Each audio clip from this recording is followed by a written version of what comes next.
നമസ്കാരം.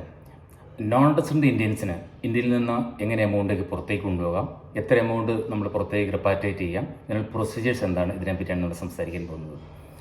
Non resident ഇന്ത്യൻസിന് ഇന്ത്യയിൽ രണ്ട് ടൈപ്പ് ബാങ്ക് അക്കൗണ്ടുകളാണ് ഓപ്പൺ ചെയ്യാൻ പറ്റുന്നത്. ഒന്ന് NRO account, non resident ordinary account എന്ന് പറഞ്ഞാൽ ഡൊമസ്റ്റിക് ട്രാൻസാക്ഷൻ, ഈ നടത്തുന്ന ട്രാൻസാക്ഷൻസ് എല്ലാം ഈ NRO അക്കൗണ്ടിലായിരിക്കും വരേണ്ടത്. അതിന് റെൻ്റൽ ഇൻകം ലഭിക്കുകയോ അല്ലെങ്കിൽ അതുപോലെ ട്രാൻസാക്ഷൻ നടക്കുന്നതെല്ലാം ഈ NROയിൽ വരും. പിന്നെ അടുത്ത് NRE അക്കൗണ്ട് എന്ന് പറയുന്നത്, അത് ശരിക്കും ഫോറിൻ റെമിറ്റൻസ്, ഇൻവേർഡ് റെമിറ്റൻസ് വരുന്ന ക്രെഡിറ്റ് വരുന്ന എമൗണ്ടാണ് ഈ NRE account, non resident external account. പിന്നെ ഇവർക്ക് ഈ രണ്ട് ടൈപ്പ് ആക്റ്റുകളാണ് പ്രധാനമായിട്ടും ആപ്ലിക്കബിൾ. ഒന്ന് എന്ന് പറഞ്ഞാൽ ഫോറിൻ എക്സ്ചേഞ്ച് മാനേജ്മെൻറ്റ് ആക്റ്റും അതുപോലെ ഇൻകം ടാക്സ് ആക്റ്റും. ഈ രണ്ട് ആക്റ്റുകൾ വിധേയമായിട്ടായിരിക്കും ഇവർക്ക് എമൗണ്ട് ട്രാൻസ്ഫർ ചെയ്യാൻ പറ്റുന്നത്. സാധാരണ NRE അക്കൗണ്ടിൽ നിന്ന് NRO അക്കൗണ്ടിലേക്ക് എമൗണ്ട് ട്രാൻസ്ഫർ ചെയ്യുന്നതിന് പ്രത്യേകിച്ചൊരു പ്രശ്നമില്ല. നേരെ തിരിച്ചാണ്, NROയിൽ നിന്ന് NREയിലേക്ക് മാറ്റുമ്പോഴാണ് കൂടുതൽ പ്രശ്നങ്ങൾ വരികയും അതിന് കുറേ പ്രൊസീജിയേഴ്സ് ഉണ്ട്. ആ പ്രൊസീജിയേഴ്സ് ഫോളോ ചെയ്ത് കഴിഞ്ഞാൽ, ആ കണ്ടീഷൻ ഫോളോ ചെയ്യുകയാണെങ്കിൽ നമുക്ക് എമൗണ്ട് ട്രാൻസ്ഫർ ചെയ്യാവുന്നതാണ്.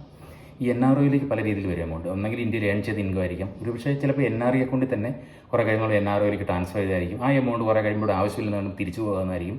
ആ കേസിൽ ചിലപ്പോൾ ടാക്സ് വരണം നിർബന്ധമില്ല. അതുകൊണ്ട് നമ്മൾ അതിനുള്ള റെക്കോർഡ്സ് മെയിൻറ്റെയിൻ ചെയ്യുക, അതിനുള്ള ട്രാക്ക് റെക്കോർഡ്സ്, ബാങ്ക് അക്കൗണ്ട് സ്റ്റേറ്റ്മെൻറ്റ്സുകളെല്ലാം എടുത്ത് വയ്ക്കുക. ആവശ്യം വന്നു കഴിഞ്ഞാൽ നമ്മളത് പ്രൊഡ്യൂസ് ചെയ്യേണ്ടി വരും.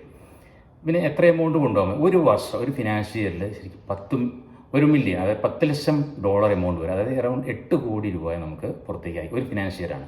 അതിന് മുകളിലേക്ക് അയക്കണമെങ്കിൽ റിസർവ് ബാങ്ക് ഓഫ് ഇന്ത്യയുടെ പെർമിഷൻ വേണം. അതിനുശേഷം പെർമിഷൻ ഉണ്ടെങ്കിൽ അതും ചെയ്യാൻ പറ്റും. പിന്നെ ഇതിനുള്ള പ്രൊസീജിയേഴ്സ് എന്തൊക്കെയാണെന്നാണ്. പ്രൊസീജിയേഴ്സ് എന്ന് പറഞ്ഞാൽ നമ്മൾ ആദ്യം ഒരു ബാങ്ക് അക്കൗണ്ടിന് അപ്രോച്ച് ചെയ്യുക. ബാങ്ക് അക്കൗണ്ട് അവിടെ ചെല്ലുമ്പോൾ ഒരു ഫോം നമ്പർ A2 എന്ന് പറയുന്ന വരും. ആ ഫോം ഫില്ല് ചെയ്ത് കൊടുക്കുക.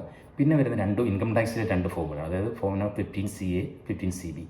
CA എന്ന് പറഞ്ഞാൽ സെൽഫ് ഡിക്ലറേഷനാണ്. അത് ഇൻകം ടാക്സ് സൈറ്റിൽ ഓൺലൈനായിട്ട് ചെയ്യണം. അതുപോലെ അടുത്ത 15CB എന്ന് പറയുന്നത് ഈ ചാർട്ടേഡ് അക്കൗണ്ടിന് സർട്ടിഫൈ ചെയ്യേണ്ട ഒരു എമൗണ്ട്, ഒരു സർട്ടിഫിക്കറ്റാണ്. അത് എന്താണെന്ന് ചോദിച്ചാൽ, ഈ അയക്കുന്ന എമൗണ്ട് ടാക്സബിലിറ്റി ഇന്ത്യയിലുണ്ടോ, ടാക്സ് അടച്ചിട്ടുണ്ടോ എന്നതിനെപ്പറ്റി ഒരു റെക്കോർഡ്സാണ്. അത് സർട്ടിഫൈ ചെയ്ത് കഴിഞ്ഞാൽ മാത്രമേ നമുക്ക് എമൗണ്ട് ട്രാൻസ്ഫർ ചെയ്യാൻ പറ്റുകയുള്ളൂ.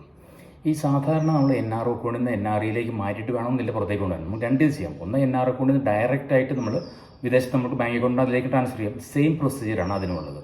അപ്പോൾ നിങ്ങൾ പ്രത്യേകം ശ്രദ്ധിക്കുക, ഇങ്ങനെയുള്ള എമൗണ്ട് ട്രാൻസ്ഫർ ചെയ്യുമ്പോൾ വിദഗ്ധ ഉപദേശം ഏതെങ്കിലും ചാർട്ടേഡ് അക്കൗണ്ടുമായിട്ട് കൺസൾട്ട് ചെയ്തിട്ട് വേണം ചെയ്യാനായിട്ട്. ഇത്രയും കാര്യമാണ്. നന്ദി.